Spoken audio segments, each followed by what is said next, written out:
When my mom and brother scammed me out of $4 million, I planned the perfect revenge. Now I control everything and then I. The text message from my mother lit up my phone screen just as I was about to take my first sip of whiskey after a long day. Family meeting. 8 p.m. sharp. Non-negotiable. My fingers tightened around the glass as I read the words over again. I didn't need to guess what this was about. Patrick had screwed up again, and as usual, I was expected to be the family ATM. I leaned back against the couch, letting out a humorless chuckle. Well, here we go again, I muttered, taking a sip and closing my eyes for a moment. My apartment was silent except for the low hum of the city outside. It was my sanctuary, the place I had built for myself away from all the chaos my family dragged me into. But no matter how far I ran, they always found a way to pull me back. Another emergency? Leo's voice cut through the room as he leaned against the kitchen counter, arms crossed. He had been my best friend since college, the only person who truly understood what it meant to be the forgotten son. You know how it goes, I said, holding up my phone. Patrick's in trouble. Mom's demanding I fix it. Leo shook his head. Didn't you just bail him out last year? The whole crypto disaster? And the restaurant before that, I added. And the luxury car dealership scam. And I let out a breath. I could keep going, but we'd be here all night. Leo pushed away from the counter and grabbed a beer from my fridge. Let me guess. She's going to guilt trip you. Talk about how successful you are, how you're doing so well, and how it's your duty as a family to help him. I scoffed. She won't even pretend to sugarcoat it. She'll just say, "You're the only one with money right now, and you're going?" Of course, I muttered, grabbing my keys. Not because I want to, but because I need to hear just how deep Patrick has buried himself this time. The drive to my childhood home felt longer than usual. Every red light, every turn, reminded me of past nights like this, driving toward another inevitable confrontation. The house was the same, large, pristine, an expensive display of wealth that my mother loved showing off. But I knew the truth behind the walls. Patrick's brand new Porsche sat in the driveway. The sight of it made my jaw tighten. He always had money for luxury cars, expensive watches, and designer suits, but never for his debts. As I stepped inside, my mother, Judith, was already waiting in the foyer. Perfectly manicured nails drummed against her arm as she looked me over. Nathan. Finally. No hello. No how are you. Classic Judith. I followed her into the dining room, where Patrick was slouched on the couch, his head in his hands. He didn't look up. The air in the room was thick with tension. Judith sat down in her usual spot at the head of the table, gesturing for me to take a seat. Your brother has made some poor financial decisions. I leaned back in my chair, arms crossed. You mean gambling? She pursed her lips. This is not the time for semantics. The point is, he owes money. Patrick let out a slow breath and finally looked at me. His face was pale, his usual arrogance replaced by something closer to fear. 600,000, he muttered. I blinked. Come again. 600 grand, he repeated, voice barely above a whisper. I laughed, but there was no humor in it. Jesus, Patrick, how do you even? I stopped myself, shaking my head. No, I don't want to know. Judith leaned forward, her expression softening into the one she used when she wanted something. Nathan, you have to understand.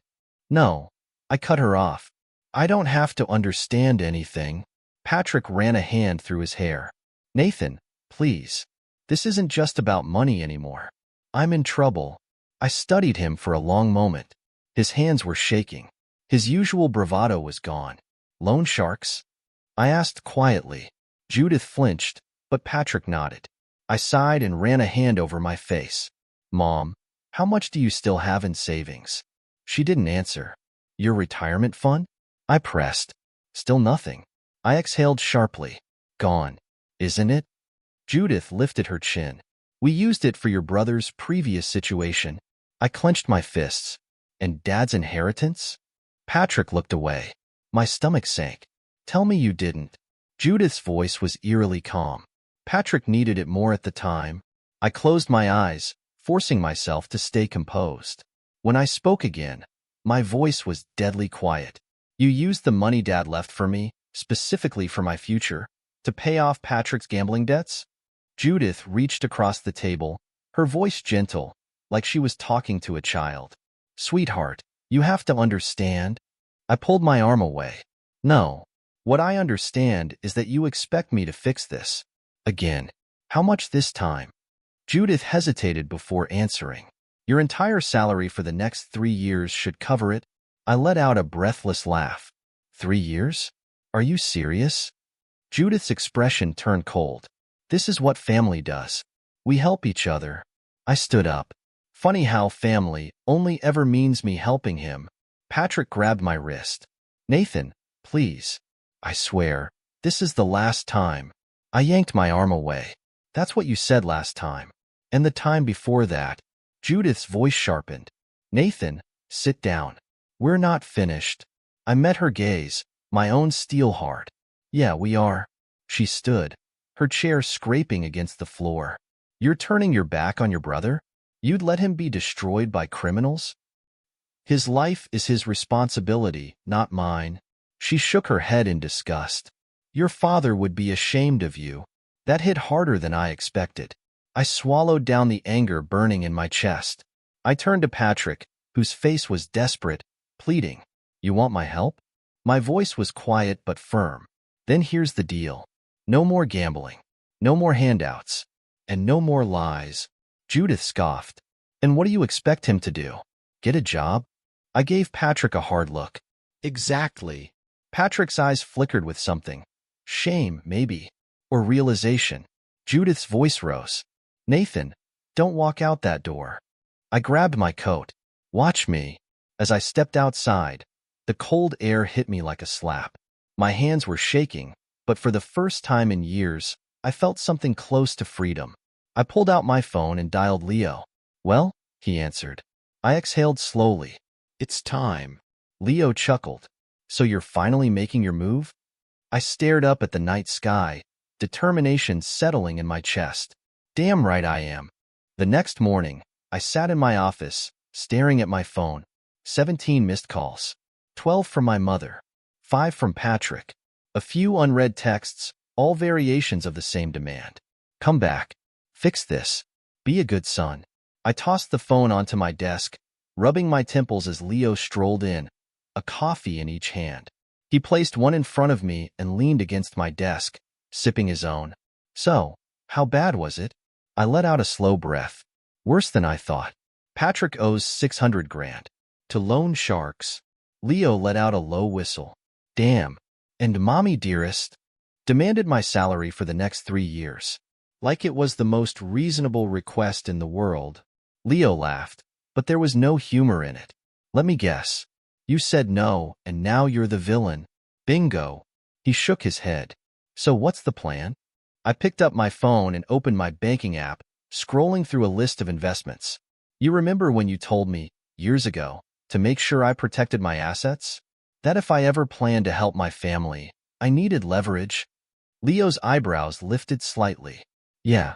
I turned the screen toward him, watching as his eyes scanned the numbers. Then they widened. Holy shit, he muttered. I smirked. Exactly. Leo leaned in, gripping the phone. Nathan, tell me this is what I think it is. I leaned back in my chair, lacing my fingers together. Every time Patrick started a new business venture, every time Mom guilted me into investing in family, I made sure my name was on the paperwork. I never argued, never made a fuss. I just signed what they needed me to sign. And while they were too busy focusing on Patrick, I was securing my place in everything. Leo let out a low chuckle. You sneaky bastard. They thought they were taking from you, but you were slowly buying them out. I nodded. 30% of his failed restaurant, 40% of his crypto company. And the best part? I tapped the final document. 51% of his legitimate businesses. Which means, Leo let out a slow whistle. You own him. Every single move he makes has to go through me now. I took a sip of coffee, letting that fact settle in. And they don't even know it yet. Leo sat down across from me, grinning. And when were you planning to tell them? I smirked. Tonight. Mom's demanding another meeting. She's not giving up. Leo shook his head, still impressed. You realize what's going to happen when they find out, right? They're going to lose their minds. Let them. I closed my banking app and stood. I've played the silent, obedient son long enough. Time to show them who they've been underestimating. That evening, I drove back to the family house, arriving just after sunset. The tension hit me the second I walked in. Judith was pacing the living room, her mouth tight with frustration. Patrick sat on the couch, his knee bouncing nervously. There you are, Judith snapped the moment she saw me. You ignored my calls all day. I was working, I said, setting my briefcase down. You should try it sometime. Her nostrils flared. Nathan, I held up a hand. Let's cut the crap. I know why I'm here. You want me to save Patrick, same as always. But this time, things are different. Judith crossed her arms. And what exactly does that mean?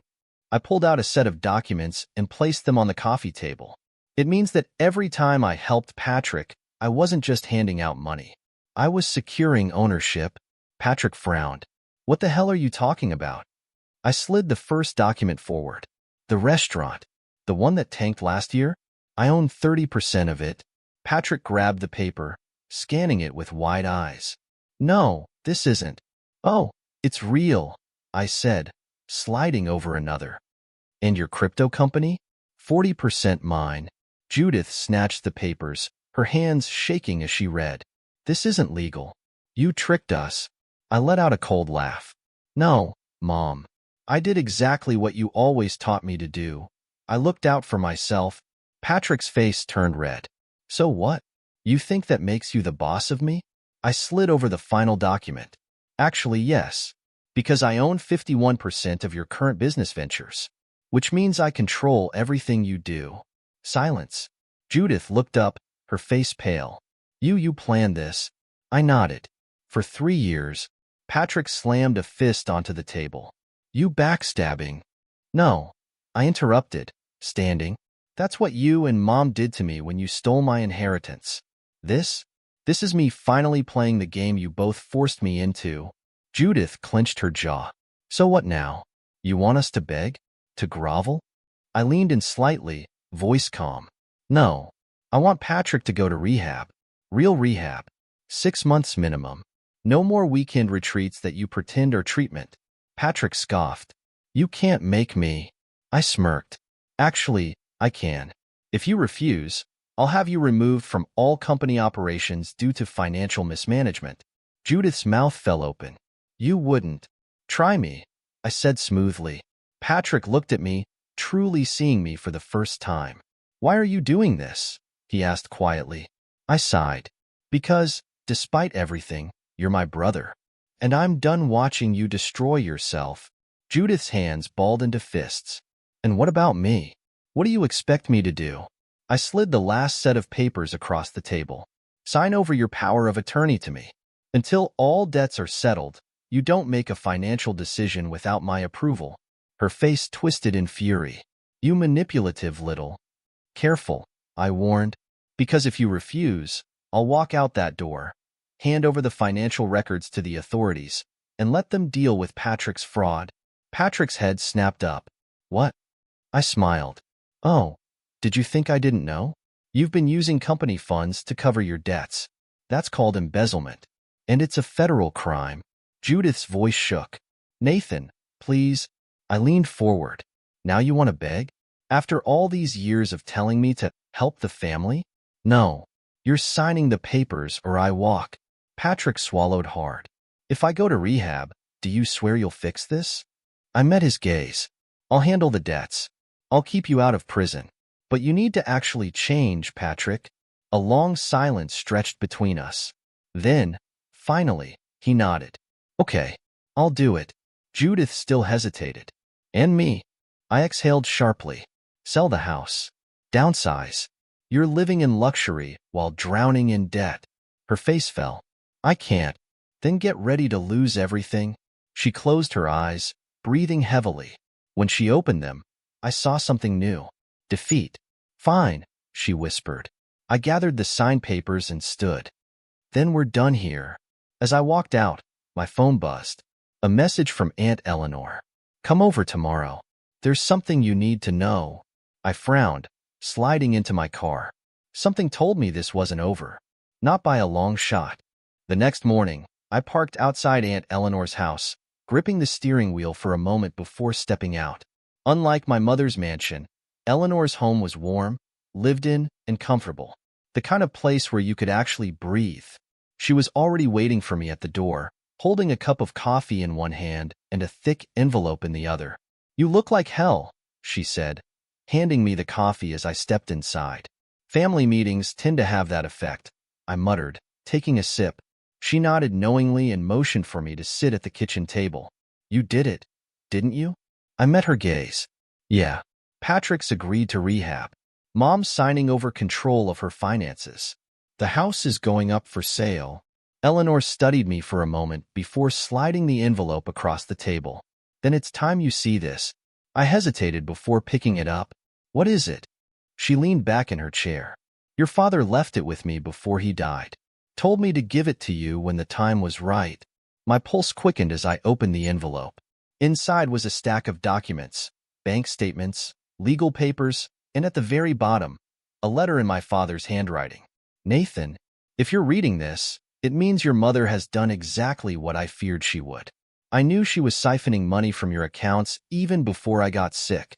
I tried to stop her, but she always found a way around me. I couldn't protect what was rightfully yours, so I did the only thing I could. I hid it. You'll find a trust fund in your name, untouched, separate from everything else. It's yours, Nathan. A safety net. A way out. A way forward. Don't let them take any more from you. Dad." My hands trembled as I set the letter down. He knew. He knew Mom was stealing from me. Eleanor nodded. "And he made sure you still had something, even after everything she did." I flipped through the bank statements. The trust fund was more than I had imagined. 7 million, untouched, growing with interest. It wasn't just money. It was power. I exhaled, steadying myself. They think they've beaten me, that I had no choice but to take control of their mess. But this changes everything. Eleanor smiled. "So what are you going to do with it?" I met her gaze, determination settling in. "I'm going to take back everything." That evening, I returned to my mother's house for one last meeting. The realtor was already there, walking her through the listing process. The house, once pristine, felt different now, like something hollowed out, stripped of its illusions. Judith sat at the dining table, fingers tapping against her cup. "You're late." I set my briefcase down. "Let's not pretend you actually wanted me here." She didn't argue. Instead, she gestured toward Patrick, who sat quietly across from her. His usual arrogance was gone, replaced by something smaller. "Tell him," Judith said. Patrick swallowed hard. "Marcus, the loan shark, I don't just owe him 600 grand. My stomach dropped. "How much?" Patrick avoided my gaze. 850. I clenched my jaw. "You lied to me." "Again." Judith cut in. "It doesn't matter. You promised you'd take care of it." I let out a slow breath. "I said I'd fix things. But I won't keep cleaning up Patrick's messes while he refuses to change." Patrick's hands balled into fists. "I already agreed to rehab. Then why are you still gambling?" I shot back. Silence. His face burned with shame. I exhaled, shaking my head. "This is exactly why I took control. Because neither of you will ever stop unless someone forces you to." Judith's voice turned sharp. "We get it, Nathan. You won. You've humiliated us. Now fix this." I pulled out a folder and slid it across the table. "I already did." Patrick hesitated before picking it up. His eyes widened as he flipped through the pages. "What is this?" he asked, voice barely above a whisper. "Your company's," I said. "Frozen. Every account, every asset, locked down under a full audit. No more slush funds, no more hidden debts." Judith shot up from her chair. "You had no right." "I have every right," I interrupted. "As the majority shareholder, I control everything. And from now on, Patrick, you don't move a single dollar without my approval." Patrick stared at me, speechless. Judith's face twisted in fury. "You've destroyed this family." I laughed coldly. "No, Mom. That was you. I'm just making sure I don't go down with the ship. Patrick's voice wavered. So what now? You let me rot? I leaned forward. No. You go to rehab. You get your life together. And if you do that, if you actually change, I'll make sure you have something to come back to. Judith scoffed. And if he doesn't? I met her gaze, unflinching. Then he loses everything. Silence stretched between us. Then Patrick let out a shuddering breath. Okay, he whispered. I'll go. Judith looked away, swallowing hard. I stood, gathering my things. The house goes up for sale next week. Start packing. Judith's voice trembled. And where exactly do you expect me to go? I pulled another document from my briefcase. A new apartment. More than enough for you to live comfortably. But from now on, your spending is monitored. No more shopping sprees. No more throwing money at Patrick's problems. She took the paper but didn't look at me. Your father would be ashamed of you. I felt the anger rise in my chest, but I pushed it down. No, Mom. He'd be ashamed of you. Without another word, I walked out. As I stepped into my car, my phone buzzed. A text from Leo. Found something in the audit. Call me at. I exhaled and started the engine. This wasn't over. Not yet. I drove straight to Leo's office, my grip tightening around the steering wheel. If he was calling me this late, it wasn't good news. The audit was already turning up more than I expected, but something about his message made my stomach twist. When I stepped into his office, he was waiting with a thick folder in front of him, flipping through pages with a look of barely contained disbelief. You're not gonna like this, he said, sliding the folder toward me. I sat down, flipping it open. Bank statements. Large transactions. Names I didn't recognize. Offshore accounts. 4 million, Leo said, watching my reaction. That's how much your mother has been moving around in secret over the past 3 years. I inhaled sharply. Where the hell did she even get 4 million? Leo's expression darkened. Your dad's life insurance policy. My jaw tightened. She told me there was barely enough to cover the funeral. She lied, Leo said. She's been funneling money into offshore accounts while crying broke. Probably her safety net in case everything fell apart. I closed the folder and exhaled slowly. She knew this day would come. She knew Patrick would self-destruct, and she'd need an escape plan. Leo nodded. And now that you control everything, she doesn't have that option anymore. I clenched my fists. She's gonna learn what that feels like. The next morning, I arrived at my mother's new apartment. Smaller, still luxurious, but nowhere near the sprawling mansion she had before. She answered the door in a silk robe, her hair perfectly styled, her expression immediately souring when she saw me. Nathan, she said, stepping aside reluctantly. To what do I owe the pleasure? I walked past her, straight to the kitchen table, and set the folder down. We need to talk. She poured herself coffee, not bothering to offer me any. If this is about Patrick, he's already checked into the rehab facility. You got what you wanted. This isn't about Patrick, I said, opening the folder. It's about you.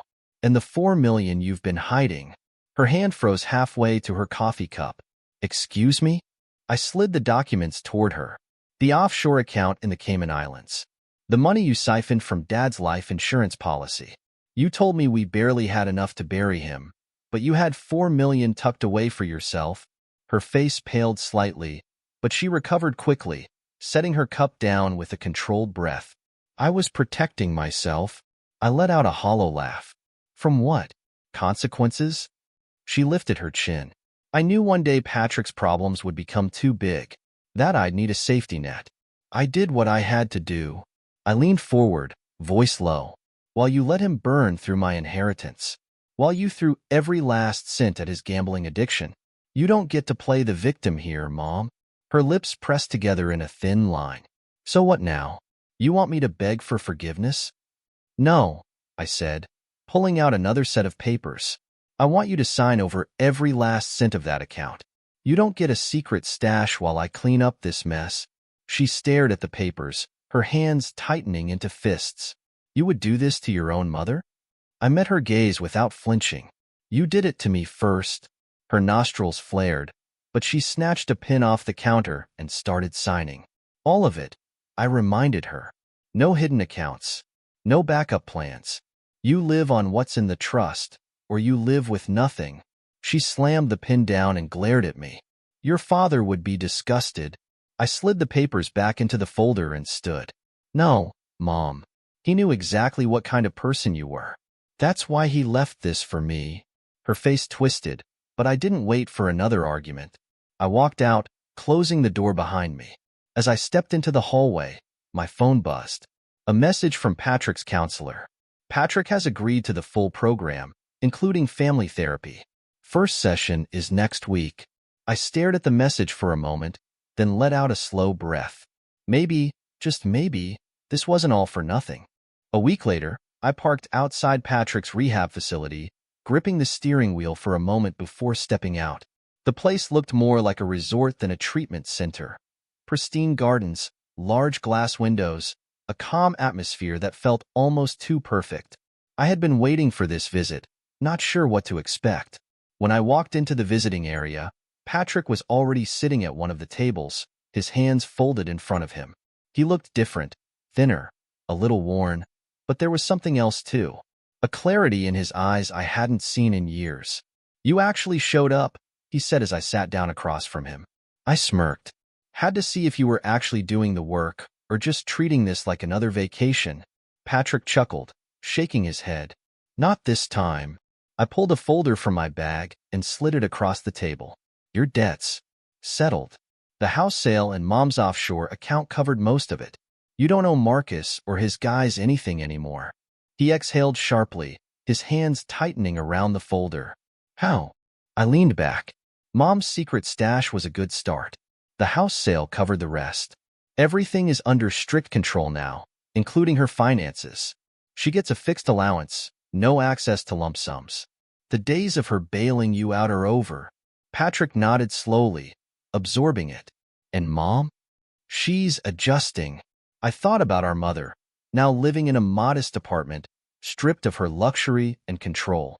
The last time I saw her, she had looked smaller somehow, less powerful. She didn't argue anymore, didn't fight me at every turn.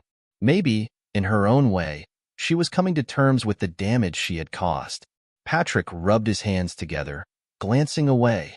She won't answer my calls.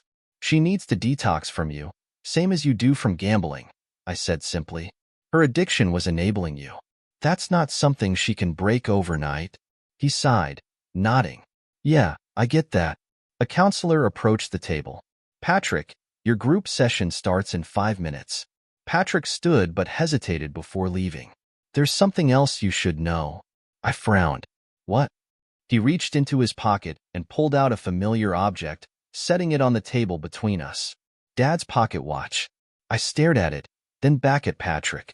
Found it when I was packing up Mom's place, he said. Thought you should have it. I picked it up, feeling the cool metal in my palm. I remembered winding it as a kid, sitting on Dad's lap as he told me it was about patience, about understanding that time always moved forward, no matter what. Thanks, I said quietly. Patrick gave me a half-smile before the counselor ushered him away. That afternoon, I sat in Mom's apartment, watching her as she carefully poured tea into delicate cups. The apartment was smaller, but still nice. The expensive artwork was gone, replaced with simple decorations, small reminders of the life she had before money consumed her. She placed a cup in front of me, then sat across from me. Patrick's therapist called me today, she said after a moment. He invited me to the next family therapy session. I sipped my tea. Are you going? She hesitated, looking down at her hands. I don't know if I'm ready. I set my cup down. Neither is Patrick. But he's showing up anyway. Her lips pressed together, but she nodded. I reached into my pocket and placed the pocket watch on the table between us. Her breath hitched. Where did you find that? Patrick, I said. He gave it to me this morning. She reached for it slowly, running her fingers over the metal. Your father loved this watch. He loved this family too, I said, watching her carefully. But we tore it apart. She swallowed hard. I let it happen. I nodded. Yeah, you did. Silence stretched between us. Then, finally, she looked up at me. Do you think we can fix it? I thought about everything we had been through. The lies, the betrayals, the years of resentment. I think we can try, I said. And for the first time, she didn't argue. The next morning, I met with the board of Dad's old company. The fraud in the sale had been uncovered, but instead of pressing charges, they made an offer. A chance to buy back 30% of the shares, to reclaim part of what had been stolen from me. Using what was left of Mom's offshore funds and the remaining trust, I signed the deal. Leo clapped me on the back as we left the meeting. Congratulations, man. You just took back your father's legacy. I stared at the papers in my hands, feeling the weight of what I had just done. Not all of it, but it's a start. That evening, I sat on the balcony of my apartment, watching the city lights flicker in the distance. My phone buzzed, a message from Patrick. Family therapy starts next week. Mom's coming. I let out a slow breath. Maybe, for the first time, we were finally on the right path.